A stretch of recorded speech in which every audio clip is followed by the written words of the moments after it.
Hey everyone, Sean X Tech here, and today we're discussing the best display technologies you can set your eyes on. Displays are all around us, from our TVs, to our smartphones, to our tablets, and even in our refrigerators and our cars. But to understand the differences in these display technologies, we need to look deep within to the internal components.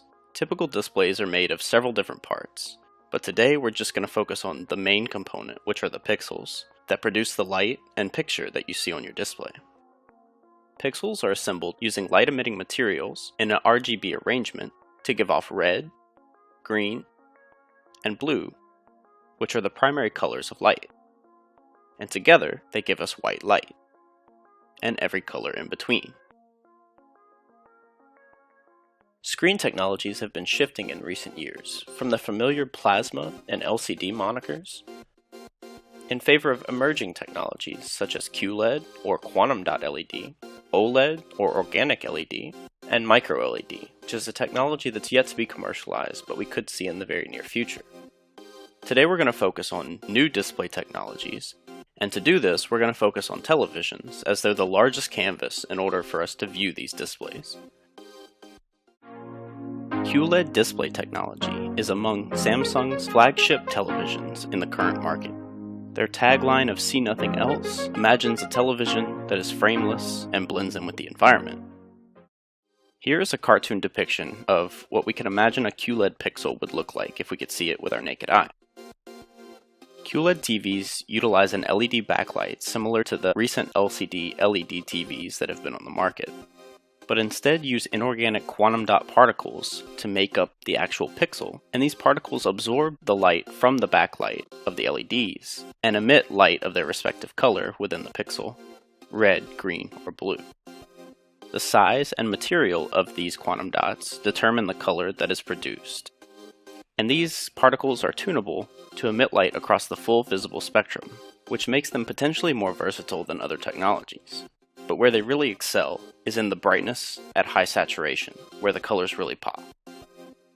And because of the inorganic nature of these quantum dot particles, they're less susceptible to degradation, and therefore burn-in is not an issue on these types of displays, which is better for gaming or any type of use where a static image would be displayed on the screen for long periods of time at high brightness levels. The presence of an LED backlight in QLED displays force an inherently lower contrast ratio, and causes pixels to be activated in groups rather than individually, which causes less pinpointed control over the images on the screen. There's also an issue on QLED displays with viewing angle, and perceptively diminished picture quality at wider angles. Also, due to the additional components such as the LED backlight, these displays tend to be thicker compared to other technologies, but are still thinner than previous generation technologies. Overall, with a QLED display, you get some of the brightest colors at deep saturation because of its brighter emissive capability, which makes it one of the best displays for viewing under higher ambient light conditions or during daylight.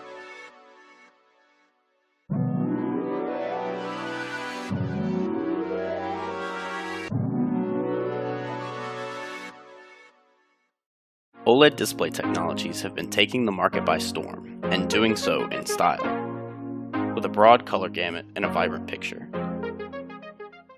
If we look at a depiction of an OLED pixel, we see that it's very different from a QLED pixel. First of all, there's no LED backlight, and the pixel uses organic materials in order to produce each of the individual colors, which can emit under an applied voltage rather than having to absorb light and then re-emit it. Because of this, there's less components, and the materials allow for a very thin display that's even flexible. The structure of the organic materials that make up the pixel determine the color that they emit, and the color bands are less narrow than that of the quantum dots in the QLED pixels, so you get a fuller color volume, with a broad color gamut and a vibrant picture. One of the issues, however, is that these organic materials can degrade over time, especially at high brightness, and displaying the same image for a long amount of time can lead to burn-in, where the pixels essentially die out in that area. Because of the way the display works, however, the pixels can be activated individually, in an on-off arrangement, lighting up when they need to display an image on that part of the screen.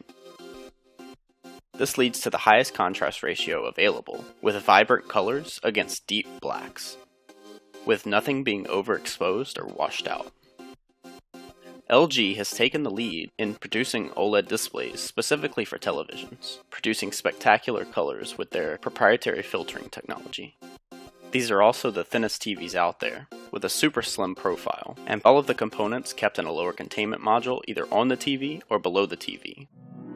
OLED displays are the perfect type of display for viewing movies or anything in a darker environment, where they take full advantage of the highest contrast ratio, broad color gamut, and a vibrant picture.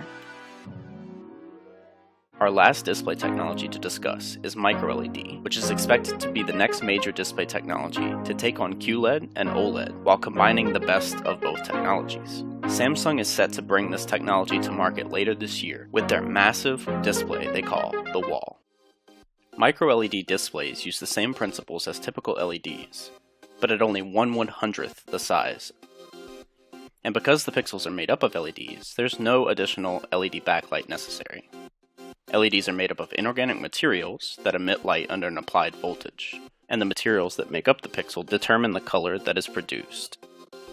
But because there's no backlight, the pixels activate the same way as OLED pixels do, so you get the deepest blacks with eye-popping colors. The materials used in microLED displays are said to provide inherent color qualities with distinct color purity but a wider color gamut than conventional LEDs that provide vibrant yet natural colors. And because it uses inorganic materials, it's less susceptible to degradation, the same as QLED displays. So there's no issue with burn-in on a microLED display. But one of the most unique things about microLED is that the displays can be modular, allowing you to create any geometrical shape, only limited by the size of the pixel. And even more so, if we imagine combining this microLED technology with QLED, a display like this could give us the same bright colors at high saturation levels, but also with sharp contrast and deep blacks, producing a killer picture.